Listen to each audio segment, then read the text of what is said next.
Katie Chats here at SMITHEE TV in downtown Toronto with Adam Smith, who is a prop and costume maker who has had his items featured in Saw, the Resident Evil films, George Romero's projects. How did you start making these fabulous hats and jackets and props? I've been involved with science fiction fandom for years and years and years, since I was a teenager. The props and costume stuff for film actually came about meeting designers while I had a booth at a Renaissance festival selling leatherwares, and they'd look at my stuff and went, "Wow, that's really neat. Can you make fill in the blank?" And I went, sure. You know, in most cases, I'd never made one of these things before. I figured, how hard could it be? And from there, you know, I build stuff for people, and they go on to other projects, and they introduce me to more people, and it's networking from there on in. And it's been good enough to me that I gave up the day job a decade ago, and this is what I do full time now. And you've had a bunch of different jobs. You were a goldsmith and a watchmaker, and you've worked in IT. How did doing all those things help you with this new career that you're pursuing? Well, when you're building props, when you go into a meeting in a production, and they say, we need you to build one of these, and you think, I have no idea how I'm going to do that. And I've had a varied career. I get bored easily with different careers. But I've been able to draw on all of those various skills, like the goldsmithing, the jewelry work, the watchmaking. I used to repair cash registers for a living. I did engineering at university. You know, I can draw on all of these skills to construct something that is impractical and impossible and in a short time frame, because nobody wants it a week from now. They want it yesterday. You know?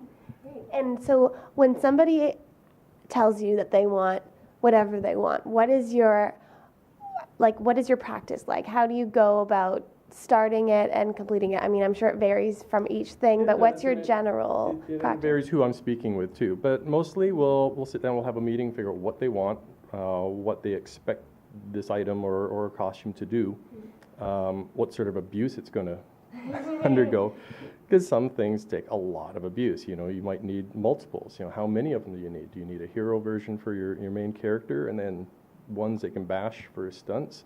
And while we're having this conversation, I'll be juggling my mind what I'm going to build it out of, how I'm going to build it, the time frame I have to build it. Sometimes an item just has to be durable enough to last the day of shooting, because there's not enough time to make it more durable, or there's no budget to make it more durable. So it's juggling quality, visual aesthetic, money, time. It's a lot of balls I have in the air at once. And tell me about this hat that you're wearing right now. What inspired you to make it? It's part of my steampunk persona. I've got involved in the steampunk community about 4 years ago, and the visual aesthetic really impressed me. I really enjoy it a lot. And I started doing drawings and sketches of characters, and one of them had this hat, and I thought, I have to build that hat. And what's it like going to different conventions? You were recently at GenreCon, but what types of things do you do at these events? I'm frequently a panelist and guest at these sort of events. I was at the Montreal Comic Con earlier this year. I was at Anachrocon in Atlanta, Georgia in February. I'll speak about my work in film. I'll talk about maker culture and how it applies to the steampunk community, prop building and costume building and these sort of things. And what is steampunk? It's a tricky question. You ask 10 people, you get 10 different answers. The short answer is it's Victorian science fiction. The longer answer is it's more an imagining of what the Victorian people thought their future may have looked at. You know, before the big advent of petroleum-based technology, diesel was getting there, but there's a lot of electrical technology being created, a lot of steam technology being developed.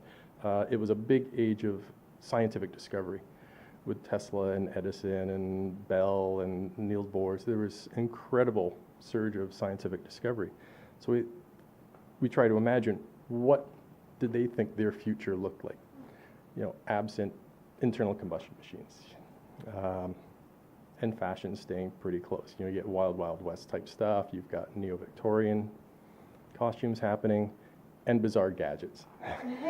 You've got airship pirates, and you've got airship mechanics, and you've got all these fantastical sort of characters coming out of it.